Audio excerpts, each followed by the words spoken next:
Bonjour mes amis. Fier de mon nom est Claude Perron. Aujourd'hui, je viens vous raconter une histoire vraie, que j'ai vécue. L'an passé,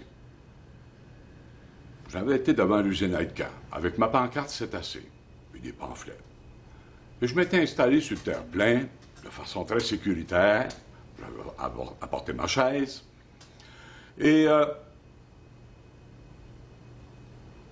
arrive une plainte. La ville se plaint. Et la police arrive. Si je m'assois sur ma chaise, on me met les menottes. Et on m'emmène au poste. On va me traiter comme un criminel. Hein? J'ai dit, voyons donc, vous autres, vous me connaissez, je suis un bon citoyen, hein, ils me connaissent, mais c'est le règlement. T'as pas droit de t'asseoir. Ouf! Hey, c'est quelque chose, là. J'ai dû prendre une décision. J'ai enlevé ma chaise. À contre-cœur. Le lendemain, j'ai descendu en bas, dans l'hôtel de ville. Ils ont des bancs. Je suis sur des scènes. Et arrivent les médias. J'ai mon pamphlet, ma pancarte. Ils s'en viennent pas me voir. Ils s'en vont direct à l'hôtel de ville. Je m'attendais pas à ça. Mais pas du tout. 15-20 minutes après, ils redescendent. Et ils m'ignorent. J'ai trouvé ça tellement intéressant. Là arrive ensuite un directeur, un bon bonhomme. Parce qu'on va s'entendre. Moi, je ne veux pas faire de mal à aucun individu. Ça ne m'intéresse pas du tout. Je veux changer les choses. Et je lui disais, et tu sais, au Québec, de toute notre histoire, on n'a jamais eu autant de gangs qui chicanent. Une gang, ça aime ça chicaner avec une autre gang. Et tu sais que la meilleure place pour se cacher, c'est toujours en arrière d'une gang. Parce que c'est jamais de ta faute. C'est toujours la faute de la gang. Et chaque gang ne plaçait un dans chaque gang. Pour être sûr que les règles de la chicane continuent. Parce que s'il y en a un qui veut changer quelque chose, ça n'en prend rien qu'un qui fait tomber une gang. Mais une gang, ça a peur d'une seule chose. Un homme seul, qui se lève debout comme citoyen, qui dit c'est assez. Mais là, c'est la plus petite gang, là. C'est la moins forte de toutes les gangs. Mais s'il y en a un autre, un homme, une femme, peu importe du milieu, qui se lève et qui dit c'est assez, ça ne fera pas une gang de 2, de 5, de 10. Ça va faire 10 gangs de 1. Et s'il y en a un qui tombe, il ne fera pas tomber les autres. On va continuer. Là, je continue mon histoire. Dans les journaux, on convoque, commandité par nos élus, que les meilleures idées à Shawinigan pour relancer la ville. Oh, il dit à Diane, qu'est-ce que je fais? Je prétends avoir des réponses. Et comme pas le choix, même si je ne suis pas invité, j'y vais. Il y avait 80 personnes. 80 très bonnes personnes.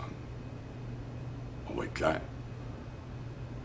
Mais il y avait 80 questions. J'ai décidé de leur donner ma réponse. Et vous savez, on a une infrastructure exceptionnelle.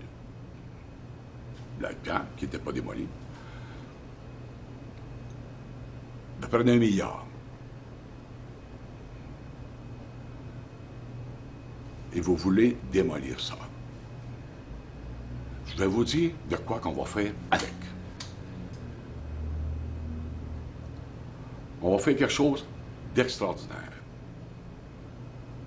Toute la planète va regarder ce qu'on a fait.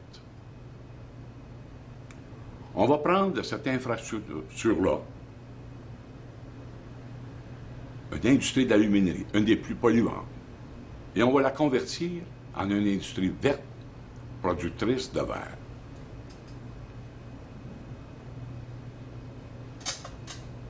Vous savez, dans le passé, on mettait nos sacs à déchets une fois par semaine au chemin. Nos services. Services. Prenaient notre sac puis s'arrangeaient avec. Ils ont dit, comment qu'on pourrait faire pour ne plus les servir et commencer à se faire servir. Ils ont dit, on va se servir de l'environnement. On va lui faire trier les déchets avant de nous les donner.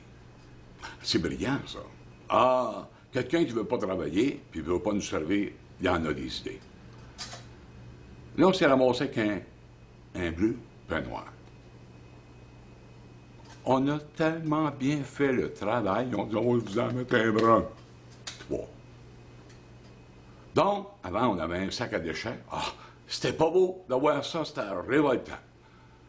Et là, on aurait peut-être 3 bacs, 3 couleurs à l'année. Pire encore. Là, elle dit, si vous avez des batteries, allez écœurer carrément ça, allez lui donner. Si vous avez des produits électroniques, allez écœurer le commerçant, allez lui donner. Si vous avez des matériaux de construction, venez nous les donner. Hey, moins qu'ils font un job, plus que ça nous coûte cher, plus qu'on les sert. On va faire ce qui aurait dû être fait il y a 50 ans. Notre site de Saint-Étienne, vous savez, on en jase, et pour toujours finir avec la même solution, à remonter le tas.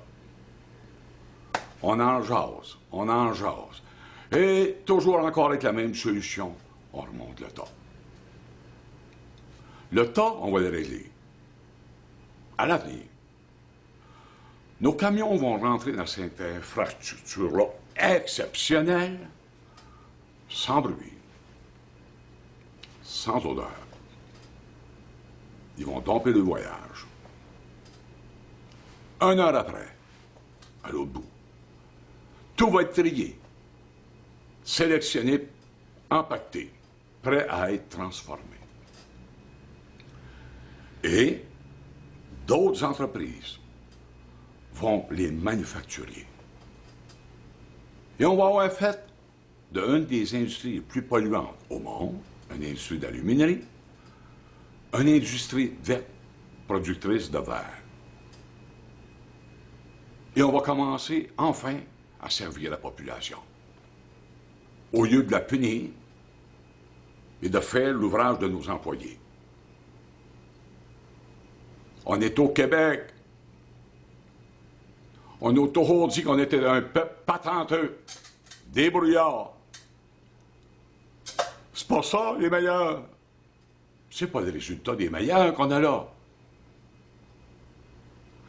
Et moi, enlever le micro. Bon. Mais on ne peut plus continuer comme ça. Et vous savez, l'urgence des débats citoyens, vous avez un bel exemple. À l'intérieur des débats citoyens, s'ils nous entendent, puis qu'ils disent on règle nos problèmes de déchets, ça va se régler. Avec nos meilleurs, qui vont nous donner les solutions les plus simples et les plus efficaces pour le bien de la population et notre économie, en gardant tout le monde au travail, toujours. Vous savez, ils nous créent des emplois de punition. En se faisant servir, on va créer des emplois de service.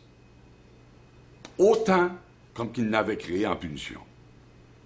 Il faut juste les inverser et leur dire comment.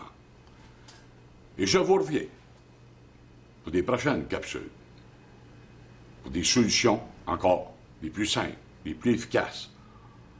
Parce que vous savez, Shawinigan est le miroir du Québec. On n'a jamais été aussi bas de toute notre histoire. Il faut arrêter de se compter des peurs, puis s'inventer des vérités. Il faut se parler, mais on peut commencer les débats chez nous.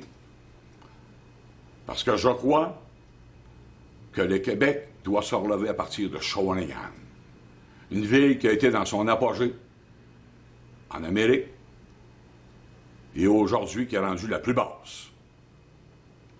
On ne peut plus essayer de s'en sortir de la même façon qu'ils ont toujours fait. Ça ne marche pas, les résultats sont là.